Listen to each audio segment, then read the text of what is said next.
Salam sejahtera Malaysia, denyut nadi suara rakyat bergema di channel ini. Jangan lupa tekan butang subscribe, like dan share. Malaysia kita punya, cintai Malaysiaku, kita jaga kita.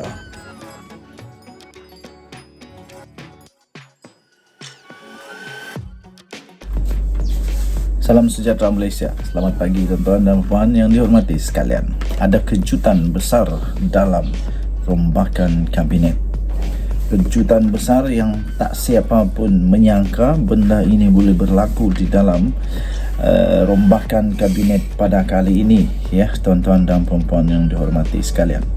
Antara kejutan-kejutan besar yang bakal saya dengar-dengar disebut-sebut adalah Khairi Jamaluddin, adalah Hishamuddin Hussein, adalah Ismail Sabri Yaakob. Tapi itu hanya semua spekulasi sahaja.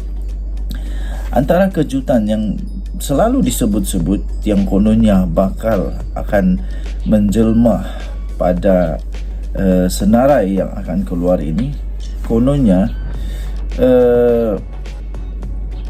Hamzah Zainuddin pula, bingung. Mana ada Hamzah Zainuddin? Khairi Jamaluddin. Khairi Jamaluddin dikatakan sebenarnya sangat sesuai untuk dimasukkan semula dalam Menteri Kabinet. Antara yang lain, mereka kata, apa kata kalau Khairi Jamaluddin dilantik semula sebagai Timbalan Menteri Kewangan? Timbalan Menteri Kewangan atau Menteri Kewangan. Tapi itu semua spekulasi lah. Kemudian diberitahu ataupun dispekulasikan Hamzah Zainuddin lagi, Hishamuddin Hussein boleh dilantik untuk menjadi menteri atau timbalan menteri di mana, di bahagian pertahanan semula. Kemudian Ismail Sabri Yaakob juga berkredibiliti, ada dia punya kebolehan untuk menggantikan tempat yang telah dikosongkan, telah kosong kerana kematian Allahyarham Salahuddin Ayub. Jadi apapun itu hanya spekulasi semata-mata. Okey, jadi apa yang terjadi sebenarnya sekarang ini, spekulasi semakin kuat mengenai pertukaran dan pengguguran beberapa menteri dalam rombakan kabinet pertama di bawah pentadbiran Anwar Ibrahim. Ia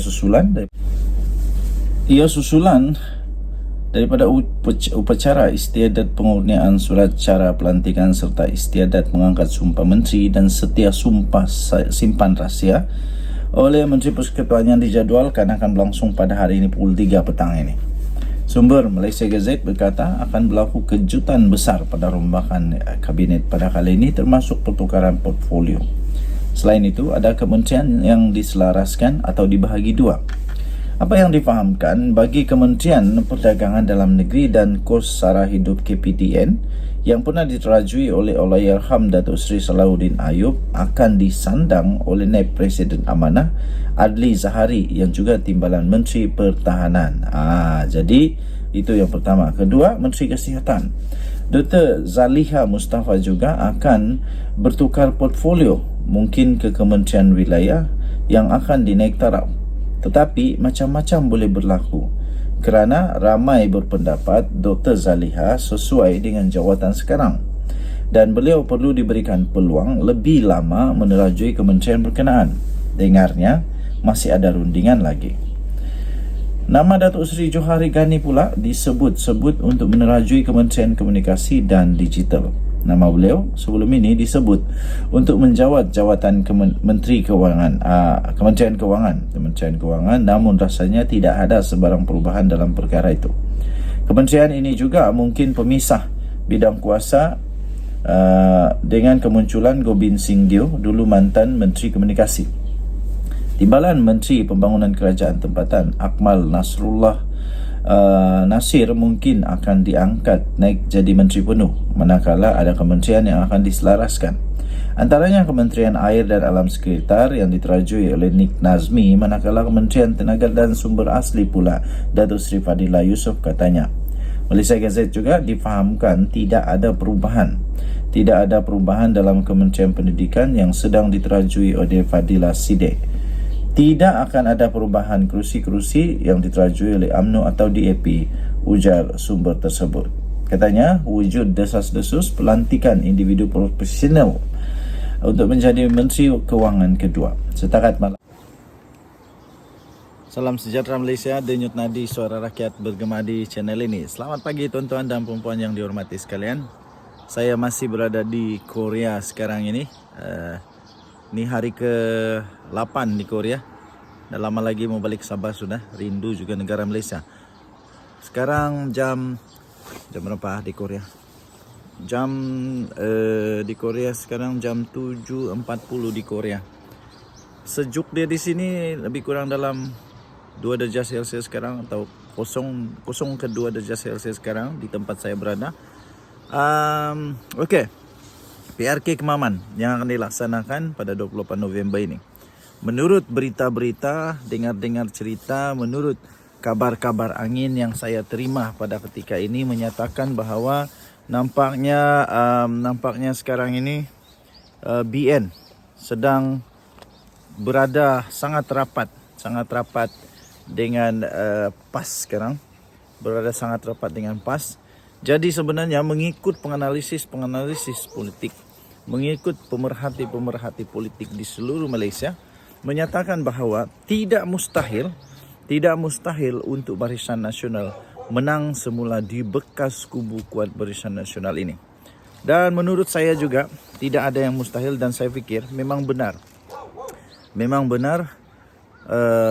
Ahmad Samsuri boleh kalah di sana kalau calonnya tepat, kalau cara berkempen tepat, dan kalau manifesto dan semua yang dikeluarkan oleh BN itu adalah tepat. Pastinya ianya akan menjadi satu tamparan yang amat hebat, amat menakutkan, dan pastinya akan membuat satu perubahan yang besar di negeri Terengganu. Saya fikir benar sekali apa yang disebut oleh Azalina Osman, dan terbaru ini pula ada satu laporan menyatakan bahawa ya, Barisan Nasional dalam perjalanan untuk merebut semula kerusi bekas kubu kuat Barisan Nasional di Terengganu ini. Kalau kita ingat dulu pada pilihan raya tahun 2018 yang lalu, sebenarnya kemenangan PAS di sana tidaklah besar, hanya lebih kurang 2,000 lebih saja. 2,000 lebih saja kemenangan di PAS di sana. Kemudian pada PRU yang lalu, ya, dia bertambah sangat drastik dengan menang lebih 20,000 majoriti. Tetapi itu sebelum terjadinya banyak lagi kontroversi, banyak lagi yang terjadi kepada PAS dan Perikatan Nasional bersama dengan PPBM. Jadi sekarang ini terlalu banyak yang perlu diperkatakan. Tapi kita harus ingat dan kita harus sedar bahawa ia memang benar pada pilihan raya yang lalu langsung tidak ada yang dimenangi oleh mana-mana parti di Terengganu. Mana kata Terengganu punya parlimen, adun sebenarnya. Terengganu punya adun, langsung tidak ada pembangkang. Di Terengganu.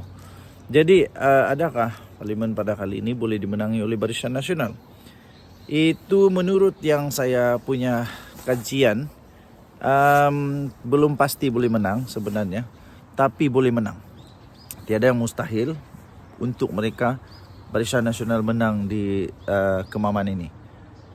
Dan statistik yang telah dikeluarkan oleh beberapa kajian secara terbuka, pungutan suara secara terbuka, termasuklah banyaklah kawan-kawan menyatakan bahawa ia memang benar Barisan Nasional dalam perjalanan yang amat tepat, iaitu sedang menghampiri dengan sangat rapat dengan PAS ini.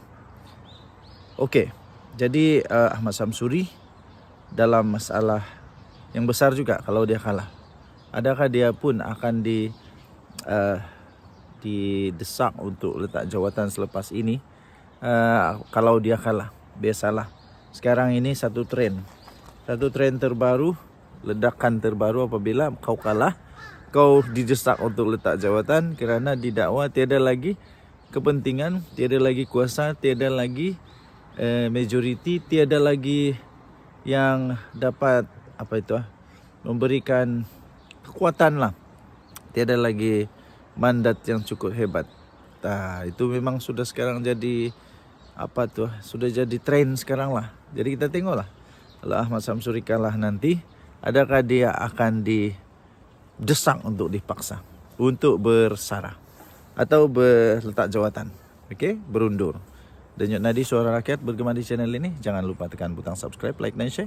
Malaysia kita punya, cintai Malaysiaku, kita jaga kita. Bye bye.